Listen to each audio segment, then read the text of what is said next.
జయశంకర్ భూపాలపల్లి జిల్లా కేంద్రంలోని Singareni general manager కార్యాలయంలో సింగరేణి క్యాలరీస్ కంపెనీ లిమిటెడ్ సమావేశం ఏర్పాటు చేశారు. ఈ సమావేశానికి ముఖ్య అతిథిగా భూపాలపల్లి ఎమ్మెల్యే గంట సత్యనారాయణ పాల్గొన్నారు. ఈ సందర్భంగా Bhupalpally area Singareni ex employees డిపెండెంట్లకు కారుణ్య నియామక పత్రాలను అందజేశారు. అనంతరం సింగరేణి జీఎం కార్యాలయంలో ఏర్పాటు చేసిన సమావేశంలో ఎమ్మెల్యే పాల్గొన్నారు. ఈ సందర్భంగా మొత్తం 14 మంది డిపెండెంట్లకు ఎమ్మెల్యే గంట సత్యనారాయణరావు చేతుల మీదుగా కారుణ్య నియామక పత్రాలను అందజేశారు. అదేవిధంగా వివిధ కారణాలతో మరో 4 డిస్మిస్ కాగా వారిని కూడా తిరిగి విధుల్లోకి తీసుకోవడానికి నియామక ఉత్తర్వు పత్రాలను ఎమ్మెల్యే అందజేశారు. ఈ కార్యక్రమంలో Bhupalpally area Singareni GM Syed Abib Hussain, SO2 GM Venkatramareddy, personal manager Maruti పలువురు ఉన్నారు.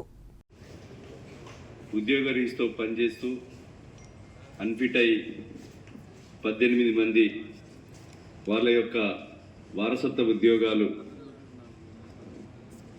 పొందుతున్నటువంటి వాళ్ళందరికీ కూడా వెల్కమ్ తెలియజేస్తూ, ఈ వారసత్వ ఉద్యోగాలు ఎలాంటి అవినీతి లేకుండా ఎలిజిబిలిటీగా ఉన్నటువంటి వ్యక్తులను అన్ఫిట్ చేసుకునే విధంగా చర్యలు తీసుకోవడం జరుగుతుంది. రాబోయేటువంటి రోజుల్లో కూడా సింగరేణి కార్మిక సోదరులు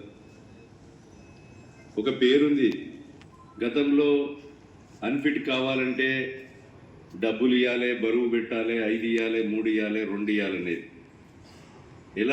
అలాంటి అవకతవకలకు అలాంటి వాటికి స్థానం లేకుండా సింగరేణి కార్మిక సోదరులు వాళ్ళ ఆరోగ్య రీత్యా అన్ఫిట్ కాదలుచుకుంటే CMO ద్వారా CMD బలరాంతో ఈరోజు ఈ సంస్థ అన్ఫిట్ చేసి ఉద్యోగాలు ఈరోజు మరి 14 మంది అన్ఫిట్, అదేవిధంగా డిస్మిస్ కార్మికులకి 4, 18 మందికి నియామక పత్రాలు అందజేయడం జరుగుతూ ఉంది.